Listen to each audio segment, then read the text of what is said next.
Mga paps, tingnan nyo, may papakita ko sa inyo rito. Isa lang naman ito sa benefits ng nakapag-training na rider. Ganito kasi mga paps, no? Eto si Paps, angkas rider na to. So nakapag-training na to.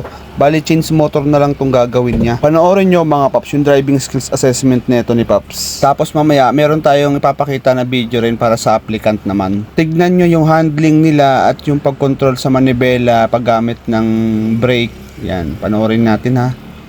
Tignan natin kung gaano ka-smooth si Paps mag-drive. Yan. So, ayan o. Ang motor ni Paps, ano to Yamaha to Miyugir yan. Miyugir pala to. So, ayan o. Okay naman, very good, diba? Okay yung handling nito ni Paps. So, change motor yan. Ibig sabihin, bago lang din sa kanya yung motor na yan. So, bago siya mag-driving skills dyan, siguro, inano niya muna yung motor na yan, kinabisado niya muna. So, tignan nyo, kayang-kaya yung mga pihitan, yung mga ikot. O, diba? Tignan nyo yung driving skills niya, grabe. Ang smooth, diba?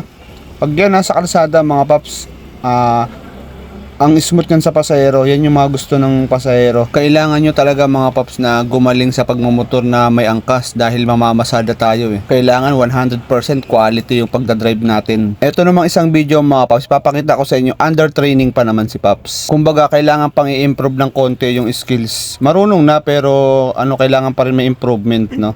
So ayan, kagaya niya, no? Nalagdag siya sa tulay. So ayan kung paano siya lalabas dyan. Pero mga paps, normal lang naman yung mga ganyang klase dito sa pagte-training.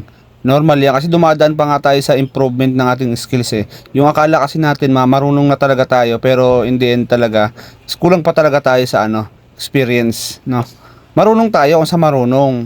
Pero pagdating nga sa ganitong klaseng obstacles, medyo may kahinaan talaga tayo. Aminado tayo doon. At isa na ako doon. Kaya nga tinatawag to na training skills assessment para dito mahasa yung ating galing sa pagbumotor. No, ayan. Yung pag-drive natin, yung pag-control ng manibela, pag-throttle, pag-brake, nandito yan lahat.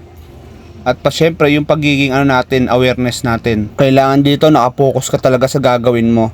So ayan, no.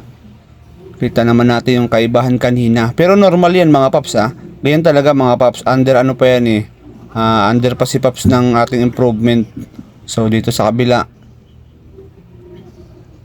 So isa na dun yung mga mali niya, yung maling ikot dun kanina.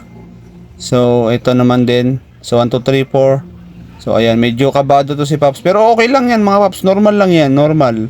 Dahil nyo, normal lang yan mga Paps. Kasi yan nag-i-improve pa si Paps. O ganun talaga, normal yan. Kaya sa mga nagsasabi dyan na basic lang to, subukan nyo muna mga paps para malaman ninyo. So ayan, mali rin yung ikot doon ni Paps, no. So ayan medyo kailangan pang retake, no. So uulit pa to si Paps.